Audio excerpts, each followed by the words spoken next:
Hello दोस्तों, आप सभी का स्वागत है इस नई वीडियो में। हम लोग बात करने जा रहे हैं इस पूरे टॉपिक के लास्ट एकदम निष्कर्ष के बारे में। तो 1989 की राजनीति में जो भी टॉपिक मतलब जो भी मुद्दे चल रहे थे, मंडल मुद्दा था, बाबरी मस्जिद का मुद्दा था, वो सब हम लोगों ने जाने।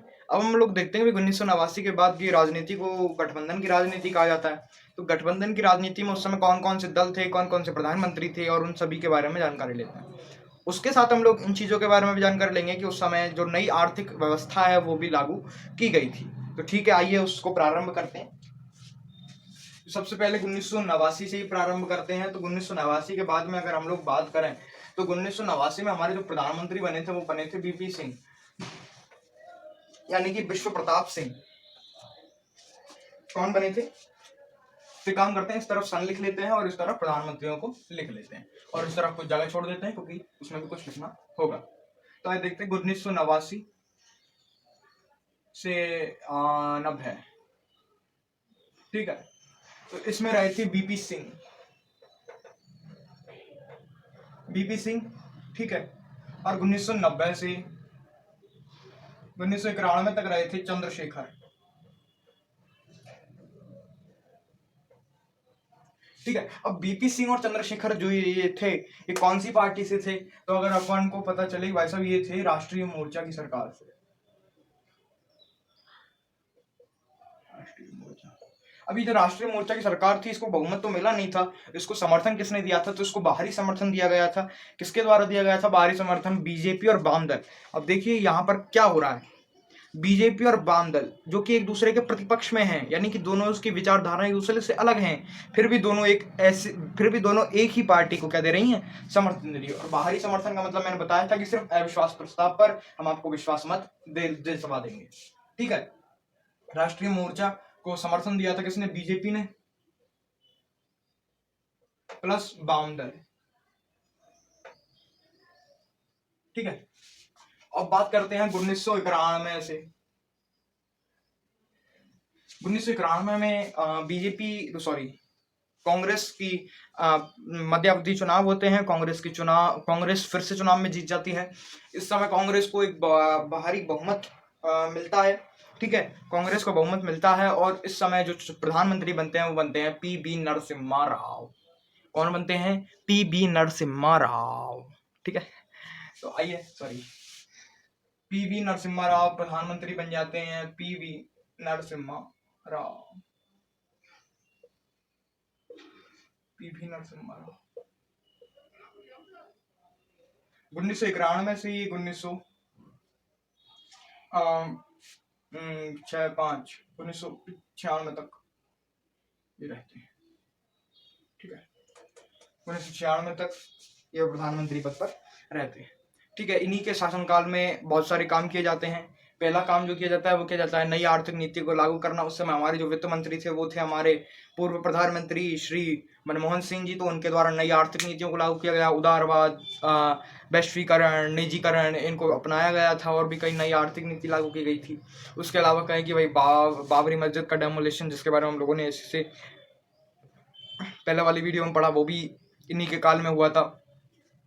और भी कई सारे जो काम है वो इन्हीं के काल में हुए थे। अब इसके बाद देखें इनके बाद क्या हुआ था। तो इनके बाद 1996 में से 1996 तक अटल बिहारी वाजपेयी रहे थे, और ये एक साल नहीं थे।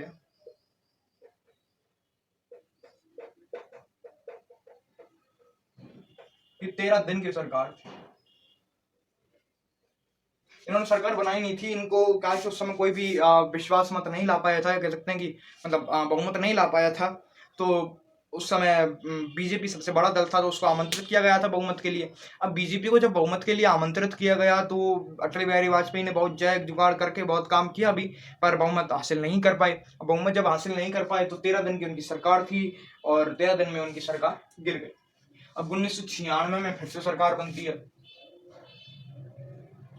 और ये जो सरकार है ये 2 साल तक रहती है। ठीक है, 2 साल कब तक? 1998 तक। 1998 तक ये सरकार रहती है। इसमें 2 प्रधानमंत्री देखने को मिलते हैं। पहले प्रधानमंत्री थे एच डी देवेगौड़ा, और ये किसकी सरकार थी वो भी हम लोग बताएंगे आपको।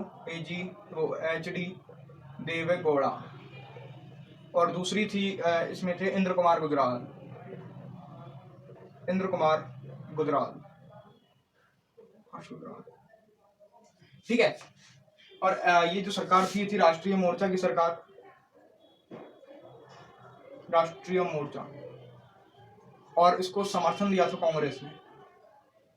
अब देख लीजिए आप राजनीति को ऊपर और नीचे, जहां राजनीति में यहां पर कांग्रेस प्रतिपक्ष में बैठी है, कांग्रेस पक्ष में बैठी है, और यहाँ पर बहुमत दे रही है, मतलब यहाँ पर समर्थन दे रही है, यहाँ पर समर्थन दे रही है, और यहाँ पर प्रतिपक्ष में बैठी है। ये देख लीजिए, ठीक है। अब 1998 के बाद अगर बात की जाए, 1998 के बाद अगर बात की जाए तो 1998 में फिर से मध्यावधि चुनाव होते हैं, और 1998 के बाद जो बीजेपी है उसको एक बाहरी बहुमत मिलती है, और 1998 से 1999 तक 13 महीने की सरकार बनाते हैं। कौन? अटल बिहारी वाजपेयी। अटल बिहारी वाजपेयी 13 महीने की सरकार बनाते हैं, और 13 महीने की सरकार फिर से गिर जाती है। 13 महीने, ठीक है। अब 1999 में फिर से मध्यावधि चुनाव नहीं होते हैं। 1999 से लेकर 2004 तक अटल बिहारी वाजपेयी सरकार बनाते हैं। कैसे बनाते हैं देखते हैं भाई साहब, क्यों नहीं। 1999 में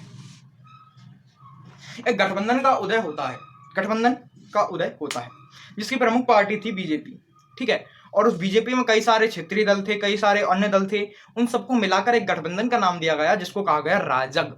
क्या गठबंधन का नाम दिया गया? राजग। राजग गठबंधन का नाम था, और इसकी फुल फॉर्म थी राष्ट्रीय जनतांत्रिक गठबंधन। क्या थी? राजग। इसको समर्थन किसने दिया था? राजग ने दिया था, राजग। वर्तमान में भी अगर बात की जाए तो बीजेपी के पास खुद का समर्थन है, परंतु उन्होंने अभी भी राजग के संग में ही सरकार बनाई हुई है, तो राजग, ठीक है। अब 2004 की बात करते हैं। 2004 से 2014 सीधे लिख देते हैं। तब मनमोहन सिंह सरकार में रहे थे, मनमोहन सिंह जब सरकार में रहे थे तो भाई साहब इस समय भी कांग्रेस को फुल सीटें नहीं मिल पा रही थी। तो इस समय एक नए गठबंधन का उदय हुआ जिसको कहा गया सप्रम।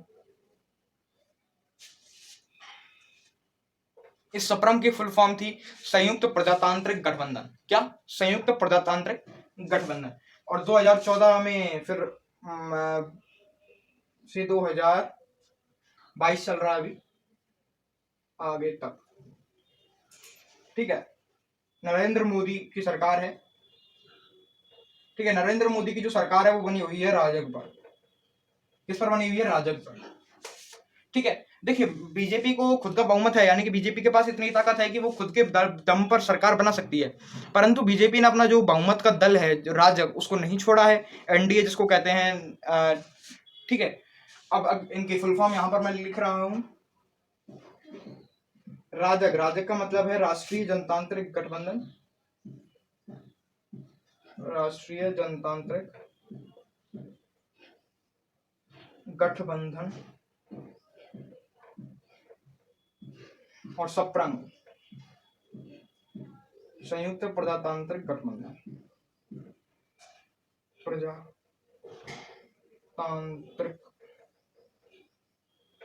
गठबंधन।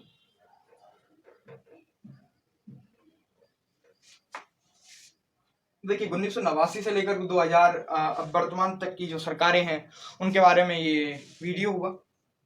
इसी के साथ जो हमारा ये टॉपिक है और ये जो सब्जेक्ट कह सकते हैं एक तरीके से वो समाप्त होता है। आगे आने वाली वीडियोस में हम लोग एक नई चीज़ के बारे में, एक नई टॉपिक के बारे में और एक नई चीज़ के बारे में बात करेंगे। तो आई होप आपको ये वीडियो और ये टॉपिक समझ में आए, और वीडियो पसंद आए तो वीडियो को लाइक शेयर जरूर करें, और वीडियो पर कमेंट जरूर करें, और हमारे चैनल को सब्सक्राइब करना ना भूलें। वीडियो को अंत तक देखने के लिए धन्यवाद।